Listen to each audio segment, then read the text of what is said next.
요한계시록 13장 1절부터 18절까지 말씀입니다.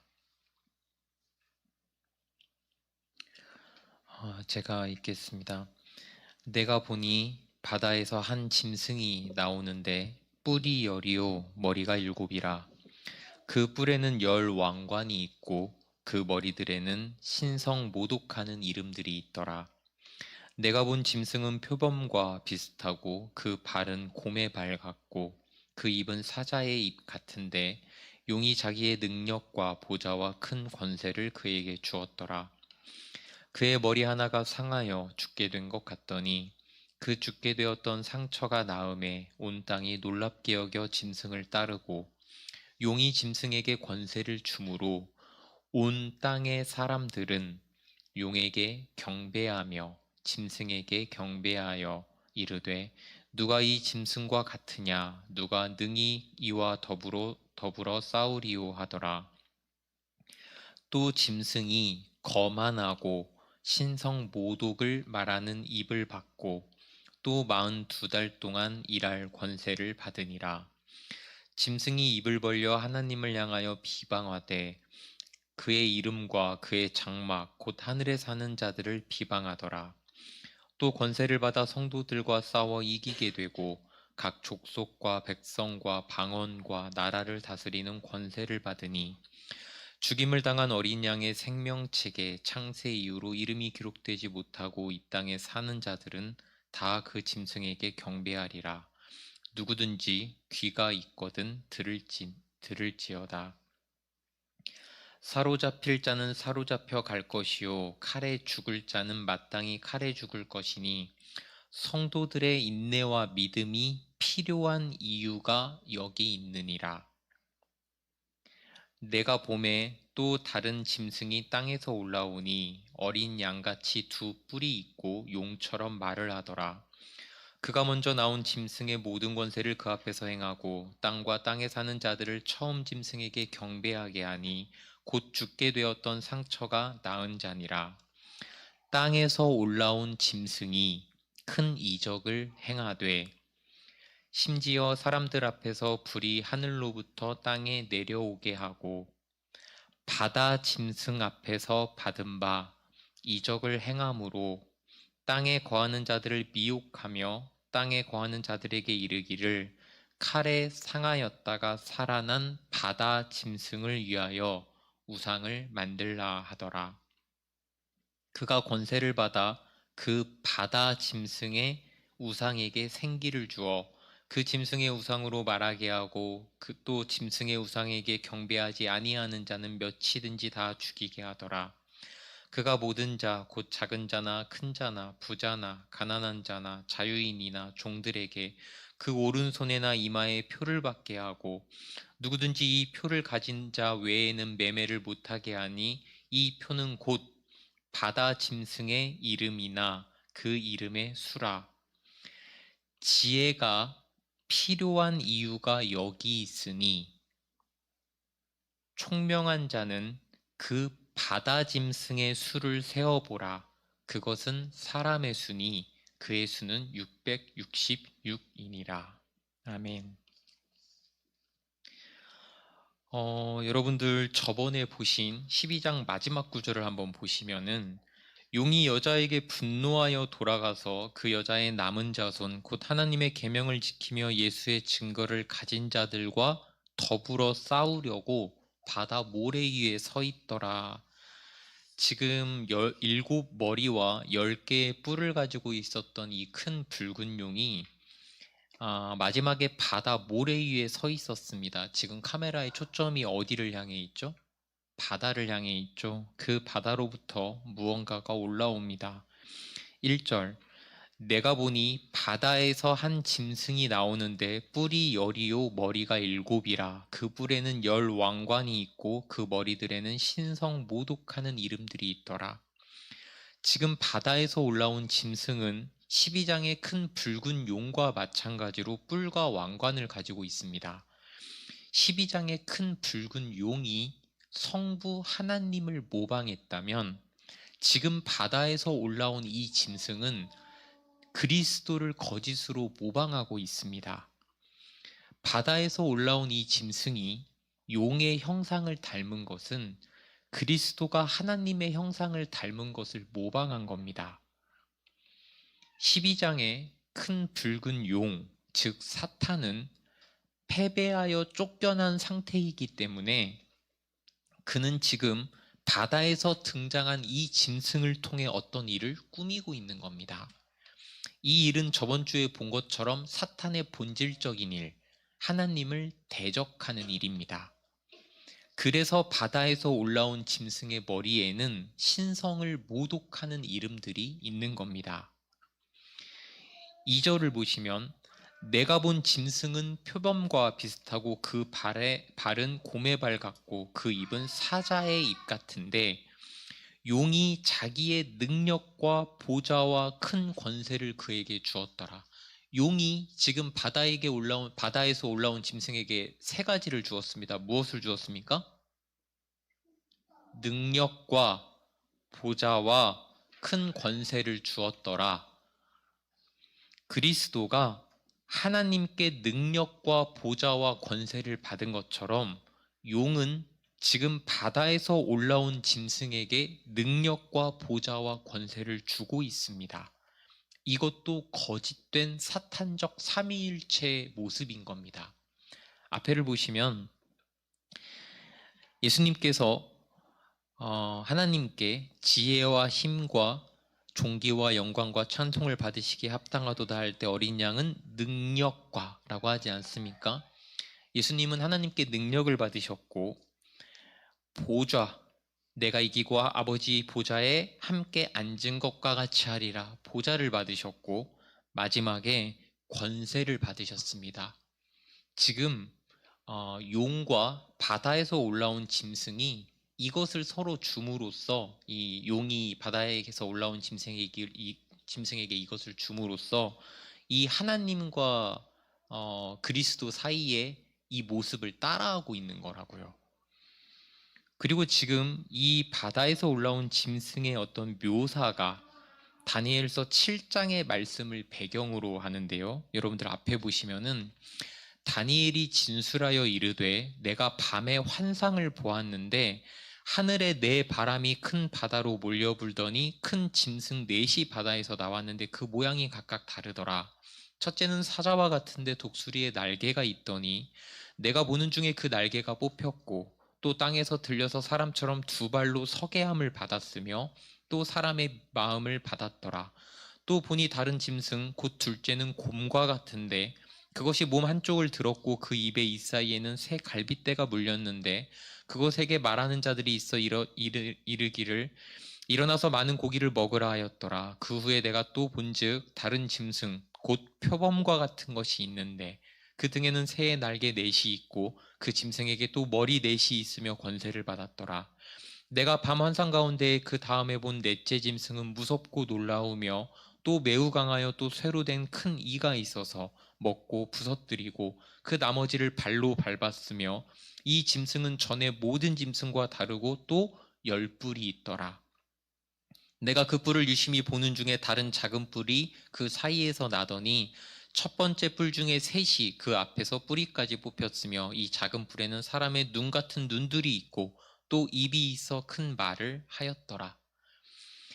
지금 이 다니엘의 묘사는 나중에 여러분들 다니엘서 강해 들으시면서 자세히 들으시면 되는데 어쨌든 지금 계시록의 바다에서 올라온 짐승의 묘사와 유사한 짐승이 이 다니엘서 7장에서도 바다에서 올라오고 있습니다. 그런데 이 환상을 본 다니엘이 이 환상의 정체를 궁금해합니다. 앞에를 보시면 나 다니엘이 중심에 근심하며 내 머릿속에 환상이 나를 번민하게 한지라 해서 그가 이 모든 그 곁에 모셔선 자들 천사 중에 하나에게 이 모든 일의 진상을 물음에 그가 뭐라고 말을 했습니까?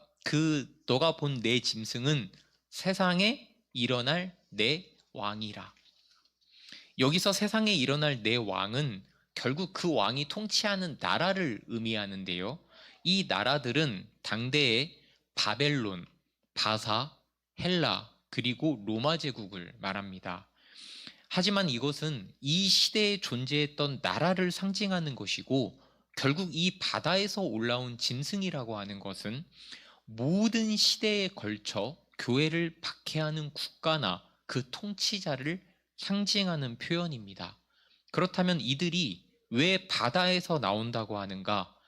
바다는 늘 요동하고 변하고, 그러니까 안정감이 없고 거칠고 힘이 있는 곳입니다. 끝없이 침몰될 수도 있는 이곳은 바로 세상을 상징합니다. 성경은 이러한 세상 속에서 결국 교회를 박해하는 존재들이 끊임없이 나온다고 말하고 있는 겁니다. 이것이 그때는 이런 나라들이었고, 지금도 세상에는 그런 존재들이 계속 나오고 있죠. 3절을 보시면 그의 머리 하나가 상하여 죽게 된 것 같더니 그 죽게 되었던 상처가 나음에 온 땅이 놀랍게 여겨 짐승을 따랐다. 여기서 그의 머리는 누구의 머리를 말합니까? 바다에서 올라온 짐승의 머리를 말하는 겁니다.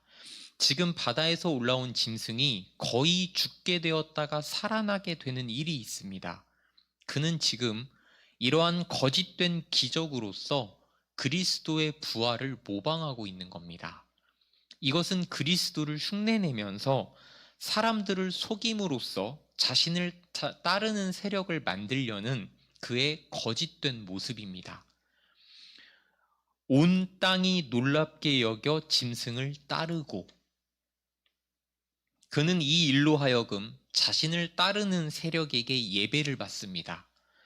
당시에 실제로 자살을 했던 네로 왕제가 죽지 않고 살아 돌아왔다는 낭설들로 인하여서 이 존재를 네로 황제로 보는 시각이 있었지만 아니죠.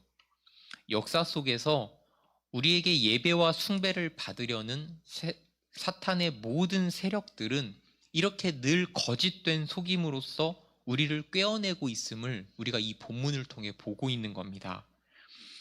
4절을 보시면 용이 짐승에게 권세를 주므로 온 땅의 사람들이 용에게 경배하며 짐승에게도 경배하여 이르되 누가 이 짐승과 같으냐? 누가 능히 이와 더불어 싸우리요 하더라.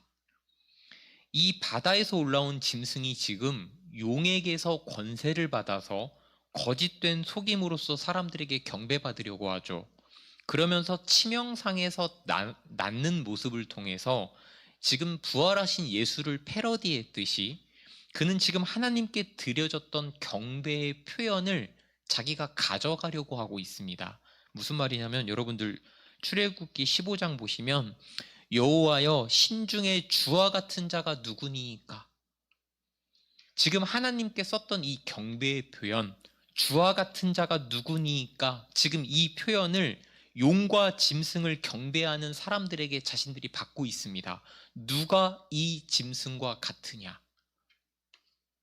그러면서 여기에 한 가지 표현을 더 덧붙입니다.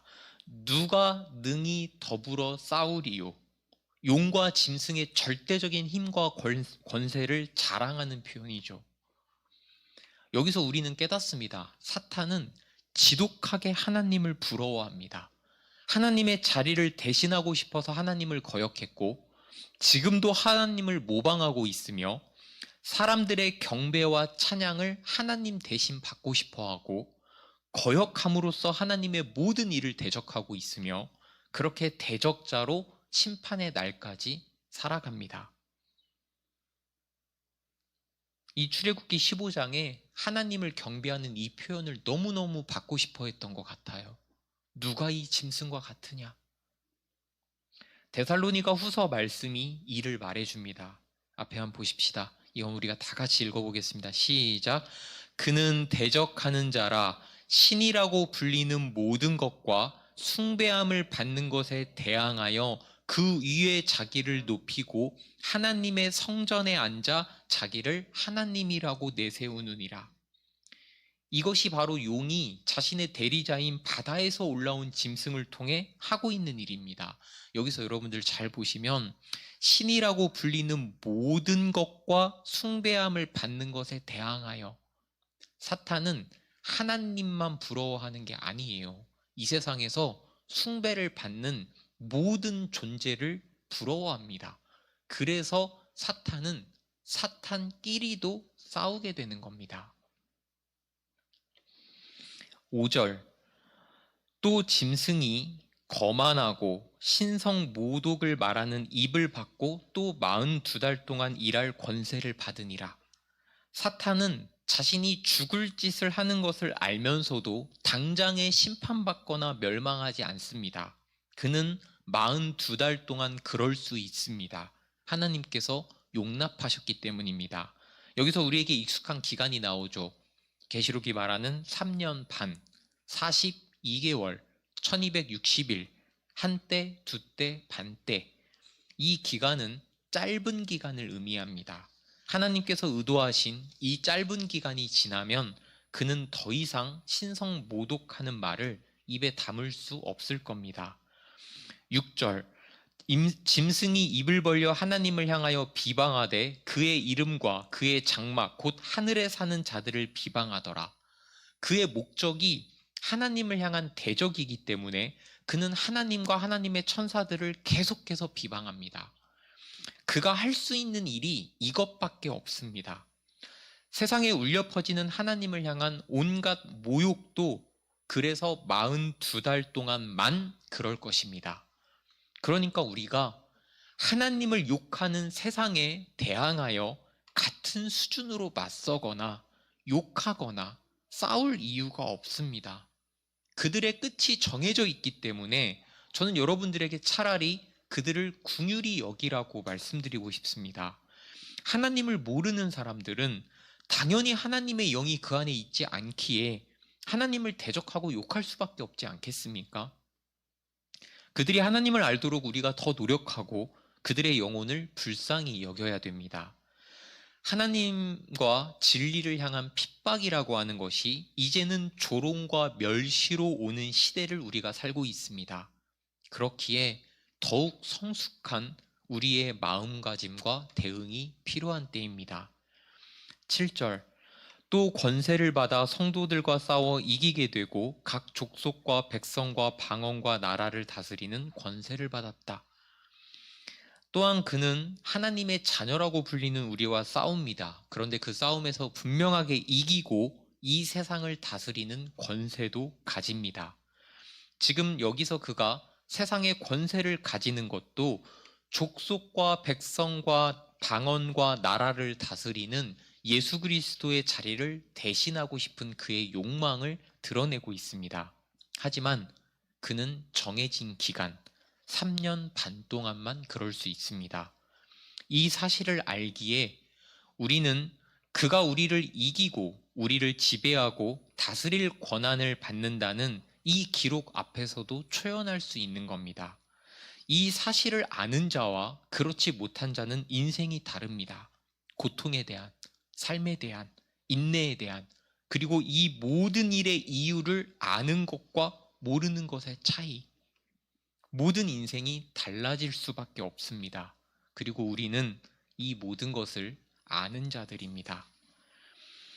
8절과 9절, 죽임을 당한 어린 양의 생명책에 창세 이후로 이름이 기록되지 못하고 이 땅에 사는 자들은 다 그 짐승에게 경배하리라. 누구든지 귀가 있거든 들을지어다.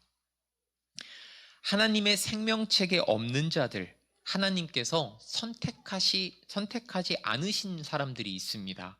이것에 대한 논의는 우리의 몫이 아닙니다. 이것은 우리가 알 수 없는 하나님의 섭리입니다. 어린 양의 생명책에 이름이 기록되지 못한 자들은 이 짐승의 권세 아래로 들어가서 그를 경배하게 됩니다. 그러나 이미 본 바와 같이 사탄은 자신의 영향력 아래에 들어오는 사람들을 선대하지 않습니다.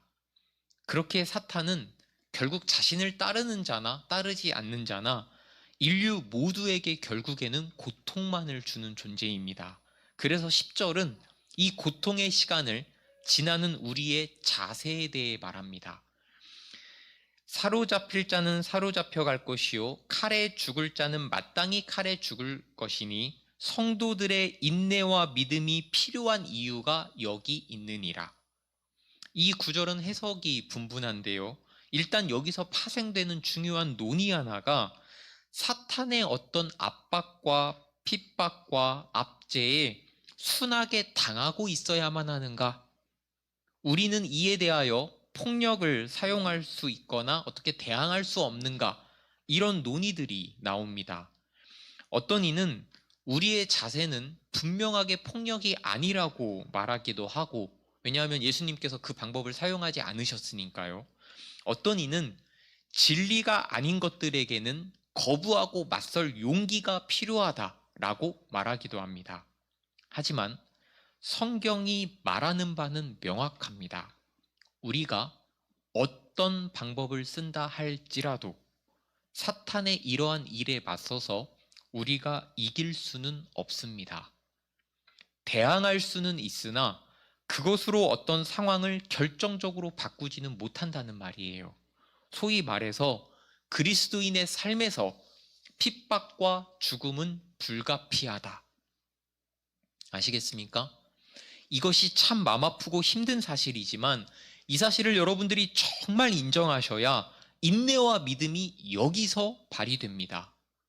우리가 만일 세상을 향하여 이기려고 하고 그것이 목적이 되면 인내와 믿음이 필요가 없죠. 이해하시겠습니까? 그러니까 우리가 오랜 시간 마음에 품고 연마해야 할 것은 사탄에게 맞서는 방법이나 훈련이 아니라 이 모든 시간을 견딜 인내와 믿음인 겁니다. 오랜 시간 교회는 승리의 삶, 성공의 삶, 하나님께서 복 주시는 삶을 이야기했습니다. 삶에서 이런 요소들이 없다는 것은 아니지만 승리와 성공과 복은, 교회들이 오랜 시간 말해왔던 승리와 성공과 복은 궁극적인 겁니다. 아마도 우리가 바라고 이해했던 것과는 확연하게 다를 수 있다는 것입니다. 우리는 이 세상에서의 승리와 성공과 복을 바랬을 테니까요. 이 궁극적인 것이 무엇인지 깨달을 때까지 우리에게 필요한 것이 무엇입니까? 인내와 믿음입니다. 바다에서 올라온 짐승에 이어서 땅에서 짐승 하나가 또 올라옵니다. 11절. 내가 보매 또 다른 짐승이 땅에서 올라오니 어린 양같이 두 뿔이 있고 용처럼 말을 하더라. 땅에서 올라온 짐승이 어린 양 같은 모습을 하고 있다는 것은 일종의 위선이자 가면입니다. 두 뿔은 언제나 권세와 능력을 상징하죠. 그가 용처럼 말을 하고 있다는 것에서 우리는 땅에서 올라온 짐승의 주된 일이 결국 말과 관련되어 있다는 것은 우리를 향한 어떤 설득이나 속임이라는 것을 눈치채야 합니다. 사탄, 용의 모든 말은 결국에는 속임과 거짓이니까요. 12절. 그가 먼저 나온 짐승의 모든 권세를 그 앞에서 행하고, 지금 땅에서 올라온 짐승이 바다에서 올라온 짐승과 같은 권세를 가지고 있는 것을 봅니다. 땅과 땅에 사는 자들을 처음 짐승에게 경배하게 하니 곧 죽게 되었던 상처가 나은 자니라. 그러니까 땅에 사는 사람들에게 바다에서 올라온 짐승을 예배하고 경배하게 만듭니다. 땅에서 올라온 짐승의 목적은 이것이었습니다. 바다에서 올라온 짐승을 경배하게 만드는 것. 13절로 보시면은 땅에서 올라온 짐승이 큰 이적을 행한 겁니다. 어떤 일을 행했습니까? 심지어 사람들 앞에서 불이 하늘로부터 땅에 내려오게 하고. 여러분들, 하늘은 어떤 장소였죠? 유대인들의 인식에 하나님이 거하는 장소. 거기서 불이 내려오게 만들었다는 것은 사람들로 하여금 자신을 무엇이라고 인식하게 했겠습니까? 하나님과 관련이 있는 자로 인식하게 만들었겠죠. 그러니까 지금 그가 이 기적을 행하는 이유가 이것입니다. 바다에서 올라온 짐승을 경배하게 만드는 것. 우리는 과학의 시대에 살고 있으면서 신기하게도 비과학적인 것을 보면 놀라고 흥분합니다. 그럴 수 없다고 생각하는 우리의 합리적인 이성과는 달리 우리 마음 안에는 누구나 종교심이라고 하는 것이 있기 때문입니다. 여기서 종교심이라고 하는 것은 비합리적인, 기적과 같은 일을 바라고 믿고 의지하려고 하는 인간 내면의 어떤 성향을 말합니다. 사람의 마음 속에는 누구나 이러한 종교심이 있어서 이런 기적과 같은 일들을 보게 되면 자신의 세계관을 바꿀 수 있을 정도로 큰 충격을 받습니다. 그러나 우리는 이 사실을 미리 지금 전해 들은 자들입니다. 그러니까 앞으로 우리가 보게 될 사탄의 여러 가지 기적들에 놀라지 마시기 바랍니다. 동요하지 마시기 바랍니다.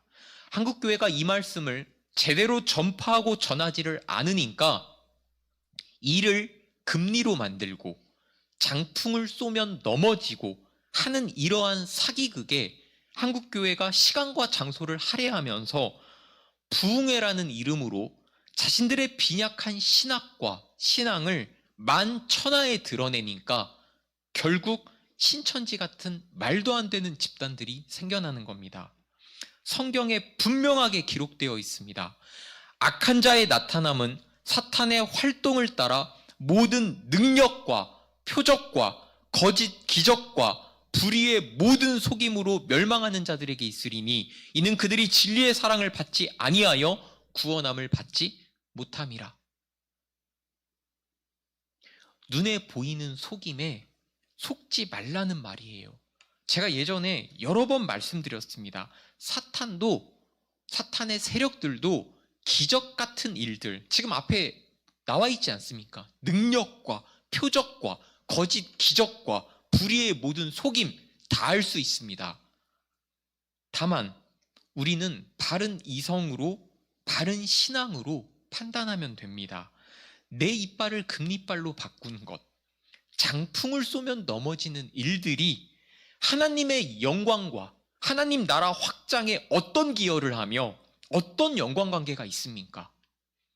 이런 일들은 사탄도 버릴 수 있는 일들입니다. 이런 일들을 누군가는 하나님의 이름으로 행할 수 있지만 그것을 분별해야 하는 것은 우리의 몫이라는 말이에요. 방금 말씀드렸듯이 내 이빨이 금리빨로 바뀌어서 하나님이 대체 무슨 영광을 받으십니까? 교회가 이 정도도 분별하지 못하니까 이런 사람들을 교회에 초청해서 부흥회를 하는 겁니다. 충격적이지 않습니까? 이것이 불과 10년도 채 지나지 않은 일이에요. 아마 지금도 시골 어디에서는 이런 일을 하고 있을 수 있습니다. 이제는 하늘에서 불이 떨어지는 일들에도 우리는 초연하게 그 일이 어디서부터 왔는지 차분하게 생각하고 정상적으로 반응해야 합니다. 제발 흥분하지 마십시오. 제발 호들갑으로 반응하지 마십시오. 하나님의 나라의 일들은 그런 식으로 일어나는 일들이 아님을 여러분들이 아셔야 합니다. 14절 바다 짐승 앞에서 받은 바 이적을 행함으로 땅에 거하는 자들을 미혹하여 땅에 거하는 자들에게 이르기를 칼에 상하였다가 살아난 바다 짐승을 위하여 우상을 만들라 하더라. 땅에서 올라온 짐승이 거짓 기적을 행하는 이유가 무엇이라고요? 우리를 미혹하여 우상 숭배의 길, 바다에서 올라온 짐승을 숭배하는 길로 이끌기 위함입니다. 사탄의 존재가 그러하듯이 그의 목적은 언제나 이렇게 속임입니다. 그러니까 그의 모든 기적들은 아무리 대단한 기적이라도 결국 우상을 예배하게 만들려는 사기극인 겁니다. 15절 그가 권세를 받아 그 바다 짐승의 우상에게 생기를 주어 그 짐승의 우상으로 말하게 하였다. 땅에서 올라온 짐승의 정체가 이 구절에서 밝혀집니다. 생기를 주었다. 그는 성령을 모방하는 존재입니다. 바다에서 올라온 존재가 그리스도를 모방하는 존재였고 지금 땅에서 올라오는 이 짐승은 성령을 모방하는 존재입니다. 그들은 나중에 거짓 선지자로 불립니다. 성령이 어떤 일을 하십니까? 우리에게 하나님의 일들을 설명하는 역할을 맡지 않으셨습니까? 이 땅에서 올라온 짐승은 거짓 선지자처럼 우리에게 거짓된 설명을 하기 때문에 그는 성령을 모방한 존재입니다. 이렇게 거짓된 삼위일체가 사탄적 삼위일체가 그 모습을 다 드러냅니다. 나중에 보시겠지만 요한계시록 20장을 보시면 앞에 보시면 또 그들을 미혹하는 마귀, 이 마귀가 누구입니까? 큰 붉은 용, 12장에서 나온 불과 유황못에 던져지니 거기는 그 짐승과, 이 짐승 누구입니까? 어디서? 바다에서 올라온 짐승, 그리고 거짓 선지자 누구입니까? 땅에서 올라온 짐승. 이 사탄적 삼위일체 세 존재가 모두 다 지옥불에 떨어져 있는 모습을 여러분들이 보고 계신 겁니다. 예수님께서도 이를 예언하셨습니다. 앞에 여러분들이 한번 읽어보겠습니다. 시작. 거짓 그리스도들과 거짓 선지자들이 일어나 큰 표적과 기사를 보여 할 수만 있으면 택하신 자들도 미혹하리라. 거짓 그리스도들, 어디서 올라온 짐승입니까? 바다에서 올라온 짐승. 거짓 선지자들, 어디서 올라온 짐승입니까? 땅에서 올라온 짐승. 이 두 짐승을 말씀하시는 겁니다. 15절 하반절을 보겠습니다. 또 짐승의 우상에게 경배하지 아니하는 자는 몇이든지 다 죽이게 하더라. 땅에서 올라온 짐승은 바다에서 올라온 짐승을 경배하지 않으면 어떻게 합니까? 죽입니다. 이러한 사탄의 일은 당시에는 황제 숭배의 일로 이미 드러난 일입니다. 로마가 기독교를 국교로 공인하기 전까지 약 300년간의 핍박의 시기가 있었습니다. 황제 숭배는 로마가 자신들의 거대한 통치국가를 이렇게 통치하려는 종교적인 수단이었습니다. 로마에서는 황제가 죽으면 원로원의 추대로 하여금 죽은 황제를 신으로 추대하고 그를 예배하게 하였습니다. 이 상황에서 유대인들은 로마 황제의 예배의식에 참여하지 않는 대신 황제를 위한 제사를 성전에 드리는 것으로 타협을 보았습니다. 그런데 이것조차 거부했던 그리스도인들은 박해를 받고 죽임을 당한 것입니다. 우리가 일곱 교회를 볼 때 보았지만 이때 순교한 사람이 나는 86년간 주를 섬겨왔고 그분은 나를 단 한 번도 저버린 적이 없는데 내가 어찌 내 왕이자 구세주를 모독할 수 있겠는가? 라고 말을 남기고 순교한 폴리캅입니다. 그때 여러 도시들을 소개할 때 들으셨겠지만 도시들은 서로가 이 황제 신전을 유치하려고 자신들의 도시에 지으려고 경쟁을 하지 않았습니까? 이것은 로마로부터 떨어지는 부수입 때문이었든지 이와 더불어 충성 효과로서 세금을 감면해주는 이런 여러 가지 혜택 때문에 그랬던지 어쨌든 도시들은 로마 황제 그 신전을 자신들의 도시에 지으려고 했습니다. 그러니까 로마 정부에게 환심을 사기 위해서 로마 황제의 생일에 맞추어서 새해의 시작을 그날로 정한다든지 하는 이 말도 안 되는 일들이 있었고 다니엘서에서 때와 법을 고치고자 할 것이며 이 표현이 그 말입니다. 때를 고친다는 말이 로마 황제의 생일에 맞추어서 우리는 이날이 1월 1일입니다. 이런 말도 안 되는 충성 경쟁들이 있었던 것이에요. 땅에서 올라온 짐승은 우리를 이렇게 우상 숭배의 길로 이끌며 거부할 시 죽음과 공포와 공포의 협박으로 우리를 대하고 있습니다. 16, 17절을 보시면 그가 모든 자, 곧 작은 자나 큰 자나 부자나 가난한 자나 자유인이나 종들에게 그 오른손이나 이마에 표를 받게 하고 누구든지 이 표를 가진 자 외에는 매매를 못하게 하니 이 표는 곧 바다 짐승의 이름이나 그 이름의 수라. 이게 무슨 말이냐면 이 표는 실제로 있었던 표입니다. 황제 숭배를 마친 사람들에게는 어떤 표가 주어졌고 이 표를 받지 않으면은 정상적인 경제 활동이 불가능했습니다. 무엇보다 정상적인 사회생활도 불가능했겠죠. 그 도시에서 살아갈 수가 없으니까요. 땅에서 올라온 짐승은 아마 당대에는 이 황제 숭배를 더욱 부추기던 이 로마의 제사장 계층이었을 겁니다. 그에게 더 충성하려고 하는 그 세력들이었을 겁니다. 오늘날 우리 주변에 잘못된 것들을 예배하게 하고 추종하게 하는 이러한 시도들이 무엇일지 우리는 생각해 봐야 합니다. 지금 우리는 계시록 13장에서 사탄이 부리는 존재 둘을 보았습니다. 바다에서 올라온 짐승은 신과 같은 능력을 가지고 온 땅의 사람들을 다스리려고 하고 있습니다. 그리고 이어서 땅에서 올라온 짐승은 사람들에게 바다에서 올라온 짐승을 예배하라고 몰아붙이며 그를 널리 알리고 전파하고 있습니다. 우리는 오늘 말씀을 과거에 있었던 일로 생각하면 안 됩니다. 오늘 설교의 제목이 두 짐승 그리고 무엇이었습니까? 현재의 상황입니다. 역사상 존재했던 모든 거짓 그리스도들과 모든 거짓 선지자들도 이 말씀에 해당하지만 오늘날 거짓 그리스도와 거짓 선지자도 여기에 해당합니다. 그래서 현재의 상황이라고 말씀드린 겁니다. 또한 이 본문을 몇몇의 이단 교주나 괴상하고 괴이한 이단 종파에만 적용하셔도 안 됩니다. 무엇보다 오늘 본문을 살아있는 사람이라고만 생각해서도 안 됩니다. 물론 사탄은 사람을 사용하지만 넓게 보면 그 시대 사람들이 추구하고 지향하고 예배하는 것, 살아있든 아니든 그것이 거짓된 그리스도 아니겠습니까? 오늘날 거짓 그리스도는 갈수록 더 교묘하게 정체를 숨깁니다. 제가 오늘 거짓된 그리스도로 예배를 받고 있는 것 중에 하나를 예로 들어보겠습니다.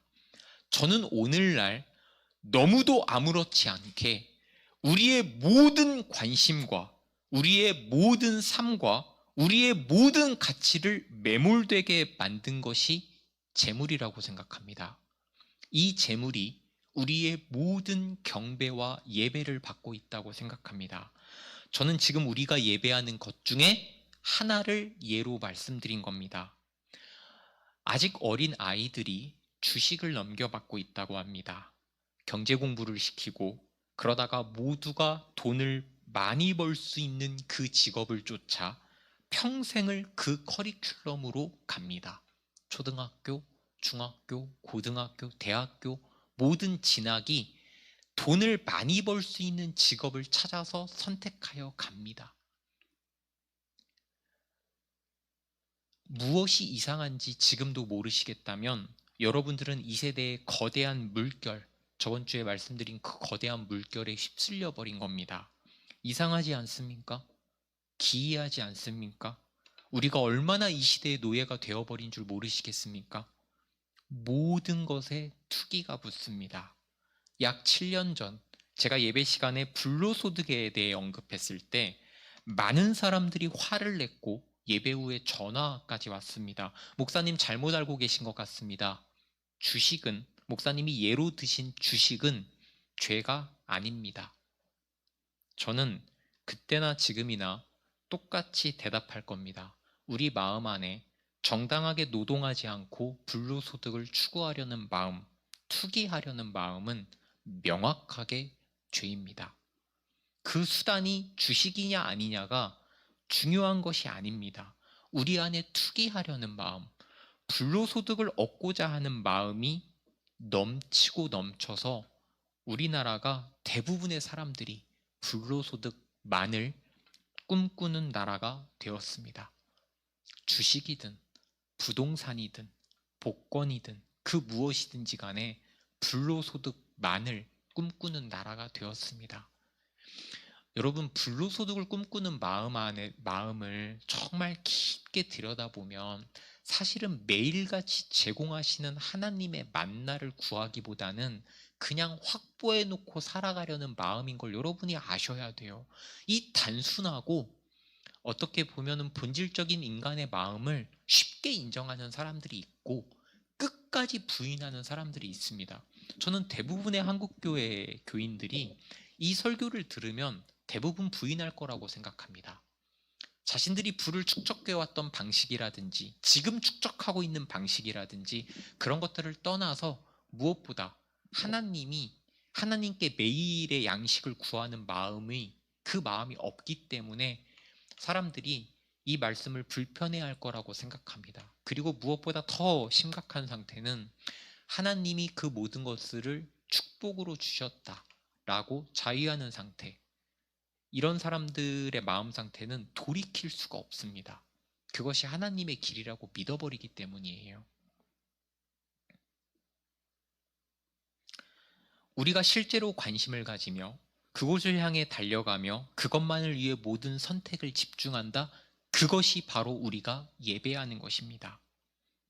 여러분이 예배하고 있는 것은 무엇입니까? 그리고 그렇게 그것을 위해 살라고 우리를 부추기는 거짓 선지자들, 그 거짓된 가르침이 무엇입니까? 제가 여러분들에게 왜 특별히 인터넷과 유튜브를 하지 말라고 하는지를 여러분들이 아셔야 합니다. 인생을 보장하기 위해 선택하라고 하는 여러 투자들, 보험들, 나의 보금자리를 마련하라고 부추기는 세상의 외침들, 이렇게 살아야 성공하고 이렇게 살아야 인기가 있다라고 말하는 세상의 모든 가르침들이 바로 우리를 부추기는 거짓된 가르침입니다. 그 모든 것들이 잘못되었다는 것이 아니에요. 그럴 수 있습니다. 사람이 살면서 보험도 들 수 있고 땅도 살 수 있고 주식도 할 수 있습니다. 그런데 아셔야 합니다. 이 모든 것들, 우리를 부추기는 모든 말들과 세상의 물결들이 결국 우리를 이끌고 가려는 지점이 어디인가? 우리가 여기를 놓쳤다는 겁니다. 여기를 외면하고 우리가 나머지 공간을 다 하나님의 복이라고 채워버린 것이에요. 이 시간 여러분들이 확실하게 한 가지 적용점을 가지고 돌아가시기 바랍니다. 거짓 선지자들이 잘못된 사상을 전파할 때 반드시 건드리는 것이 있는데 그것이 바로 불안입니다. 사람을 불안하게 만들면서 초조함으로 어떤 일을 급박하게 선택하게 합니다. 선택하게 우리를 만들어요. 남들도 다 아는데 여러분들도 투자하셔야죠. 남들도 다 아는데 여러분들도 빨리 부동산을 구매하셔야죠. 남들도 다 아는데 여러분들 빨리 애들 교육시키셔야죠.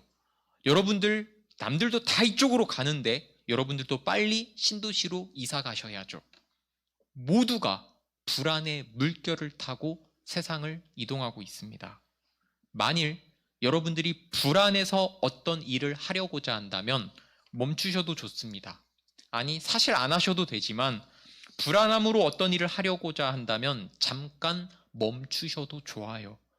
사탄의 부추김은 대부분 우리의 불안을 타고 온다는 것을 잊지 마시기 바랍니다. 오늘 우리는 이 거짓된 사탄적 삼위일체의 세력이 우리에게 펼쳐놓은 현실의 장막이 얼마나 거대하고 촘촘한지를 아셔야 합니다. 만일 우리가 빛이라면 아마도 이 사탄의 어두운 장막 안에서 전혀 다른 길을 걸음으로써 어둠 속에서 빛을 비추는 자들일 겁니다. 18절 지혜가 필요한 이유가 여기 있으니 총명한 자는 그 바다짐승의 수를 세어보라. 그것은 사람의 수니 그의 수는 666이니라. 성경 전체에서 가장 유명하고 말이 많은 구절이 나왔습니다. 사람들이 이 숫자의 비밀을 풀어보려고 하면서 정말 많은 말들과 해석들이 있었던 거 여러분들 아실 것입니다. 숫자가 따로 없었던 고대 시대에는 문자가 숫자를 대신했던 그 체계에서 한 단어에 들어있는 글자들, 사실은 숫자들이겠죠. 그 숫자들의 합계에 의미를 부여했던 그 관습을 게마트리아라고 부른다는 거 여러분들 아실 겁니다. 자주 인용되는 그 유명한 폼페이의 낙서 하나가 있죠. 나는 그 이름의 수가 545인 여인을 사랑한다. 이 낙서가 실제로 폼페이에서 발견이 되었습니다. 이런 게 게마트리아의 어떤 표기법이죠. 그러니까 사람들이 히틀러의 이름이 그 숫자다. 미국 정치학자 헨리 키신저의 히브리어 이름이 그 숫자다. 미 전직 대통령 로널드 윌슨 레이건, 알파벳 6개잖아요. 로널드 윌슨 레이건. 1956년 미국 민주당의 전당대회에서 케네디가 받은 득표수 666표. 이런 해석들로 수많은 사람들을 이제 찾으려고 노력해 왔습니다. 그러면서 동시에 16절, 17절에 표를 받는다는 말, 이게 또 사람들에게 왜곡되게 해석이 되면서 바코드가 사탄의 표다. 신용카드 처음 나왔을 때 신용카드가 사탄의 표다. 요즘에는 최근에 비교적 한 20년이 넘게 지난 것 같긴 하지만 사람의 몸속에 넣어서 생체 정보를 알 수 있게 하는 무슨 칩 같은 것이 사탄의 표다. 이러면서 수많은 터무니없는 유언비어들이 퍼졌지만 저는 이러한 낭설보다 더 심각한 문제가 세상이 성경의 메시지를 우스꽝스러운 예언놀이 또는 숫자 노름으로 취급하게 된 것, 저는 이것이 더 심각한 문제라고 생각합니다. 아마 사탄의 장난질도 여기 있지 않을까 싶습니다. 성경은 숫자 노름하는 장난 예언서야. 이것보다 더 심각한 문제는 교회 내의 사람들조차 이런 말들을 믿고 바코드 찍지 말아라, 무슨 칩을 받지 말아라 하면서 거기에 휩쓸렸다는 사실입니다. 오늘 이 666이라는 숫자, 바다짐승을 가리키는 이 숫자가 의미하는 바는 어떤 한 사람이나 어떤 물건이나 단일 정부가 아님을 여러분들이 아셔야 합니다. 이에 대해 또 하나의 유명한 설명이 네로 황제의 이름이 게마트리아로 볼 때 666이었다는 겁니다. 네로 황제는 그가 당시 기독교인들을 핍박한 정도나 당대의 인식으로 보았을 때 1세기의 짐승의 유력한 후보가 맞습니다. 이 말 이해하시겠습니까? 아마 당시 666의 강력한 후보는 네로 황제였을 거라는 말이에요. 하지만 그의 이름이 게마트리아 해석으로 666이 나오려면 그의 이름을 히브리어로 바꿔야 하고 심지어 거기서 아인 한자를 빼야 됩니다. 물론 그 한자를 뺀 숫자인 616이 다른 사본에 나오기도 하거든요. 그러니까 당시에 이 666을 기록할 때 이 666이 상징했던 바는 네로 황제다라고 추정하는 이 추정이 맞는 추정일 수 있습니다. 하지만 어떤 고대 주석가도 네로 황제의 이름을 언급하지 않았다는 것이 찜찜합니다. 무엇보다 로마 제국의 3대 황제인 가이우스도 이 숫자가 나오며 다른 왕들도 이런 식으로 해석해보면 그 숫자가 나오는 왕들이 많이 있습니다. 그렇게 이 숫자는 여러분들이 어떤 특정한 존재나 사물을 가리킨다고 해석하시면 안 되고 완전수인 777에서 하나 모자란 수가 3번 반복되는 삼위일체를 모방한 불완전한 가짜 삼위일체를 상징하는 숫자로 이해하시는 것이 좋습니다. 666은 다시 말해 완전한 신성을 모독하는 거짓되고 위험한 모방일 뿐입니다. 완전한 신성을 모독하는 거짓되고 위험한 모방일 뿐입니다.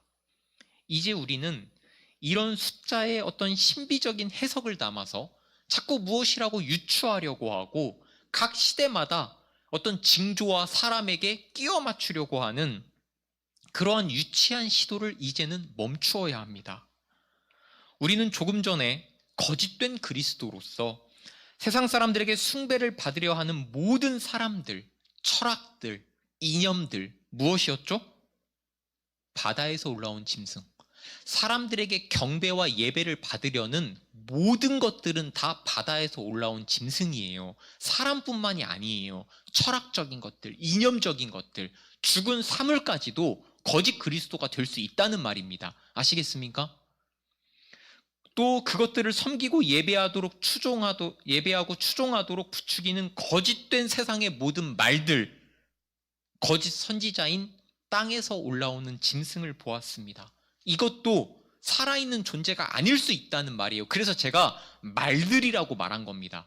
그것들을 예배하도록 만드는 모든 세상의 분위기들, 말들, 이것들이 다 거짓 선지자인 거예요. 그래서 우리는 역사를 공부해야 합니다. 세상을 공부해야 하고 사람을 공부해야 하고 성경을 공부해야 합니다.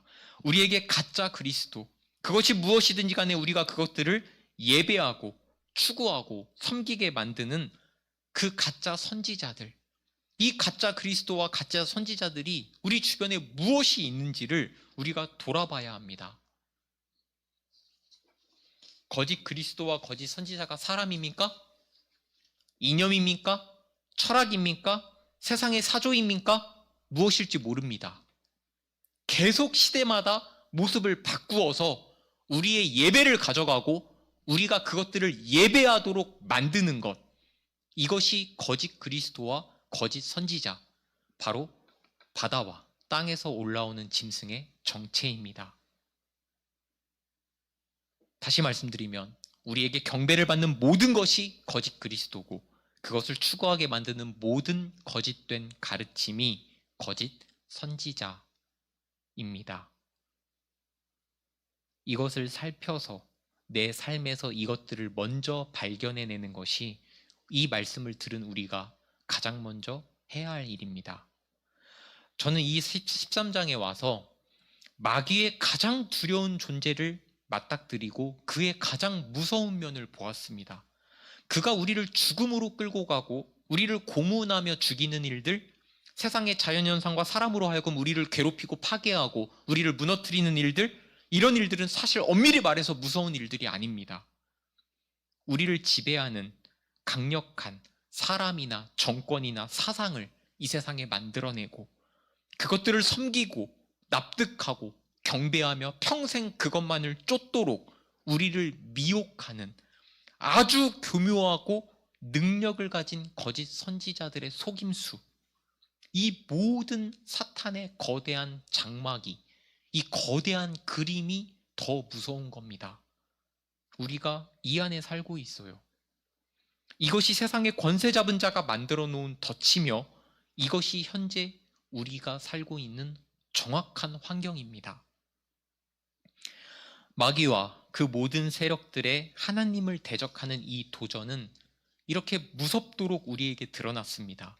우리는 12장과 13장에서 그들의 존재를 명확하게 보았습니다.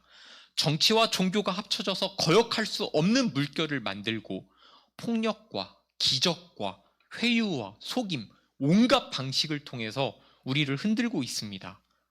바다에서 그리고 땅에서 올라온 그들은 우리의 모든 기반을 흔들어 우리의 믿음을 떠내려 보내게 만들고 우리 모두를 결국에는 사탄의 노예로 만들고 있습니다. 우리 중 누가 이 속임에서 벗어나고 이 흔들림 중에서 굳건하게 서서 살아갈 수 있겠습니까? 하지만 성경은 말합니다. 너희 하나님 여호와를 신뢰하라. 그리하면 견고히 서리라. 너무도 단순하지만 너무도 맞는 말입니다. 너무도 단순한 해법입니다. 모든 사탄의 장막에서 벗어나 바로 서 있는 자들이 세상을 열어가야 합니다. 저는 그렇게 사탄의 장막에 서 있는 사람들이 여러분이라고 확신합니다. 우리는 여전히 이 어두운 세상에서 유일한 빛입니다. 이 사실을 잊지 마시기 바랍니다. 기도하겠습니다. 하나님 아버지, 현재의 상황을 우리가 보았습니다. 이 상황 속에서 우리는 우리의 존재를 찾으려 합니다. 우리의 길을 찾으려 합니다. 우리의 삶의 이유와 목적을 찾고자 합니다. 하나님, 이 시대에 나를 이 땅에 보내셨습니다. 내가 깨닫고 변화되어야 하며 그래서 추구해야 할 길, 걸어가야 할 길이 무엇입니까? 이 시간 말씀하시고 발견케 하셔서 하나님의 길을 걷게 하시옵소서. 이 모든 세상의 현실을 성경을 통해 보게 하시고 깨닫게 하셔서 이제는 내 한숨이, 내 한 걸음이 의미 있게 하시옵소서. 내 한 걸음에 담긴 빛을 보고 많은 사람들이 하나님께 나아오는 기적이 있게 하시옵소서. 우리 다 같이 기도하겠습니다. 하나님 아버지, 거대하고 황량한 세계 역사가 진행되고 있습니다. 그 안에서 우리는 숨쉬며 살아갑니다. 우리가 하나님의 백성으로서 하나님의 교회를 이루고 있습니다. 이제는 우리 교회가 더욱더 하나님 나라의 완성을 세상에 보여주고 드러내는 그런 교회로서 자라나게 하시옵소서. 한 사람의 영혼을 만지시는 하나님께서 우리 각자를 치유하시고 돌보시며 우리를 선하게 이끄실 것을 믿사오니 주 하나님 우리와 늘 함께하사 이 모든 사탄의 장막에서 벗어날 수 있도록 도와주시옵소서. 감사드리며 예수님의 이름으로 기도드립니다. 아멘.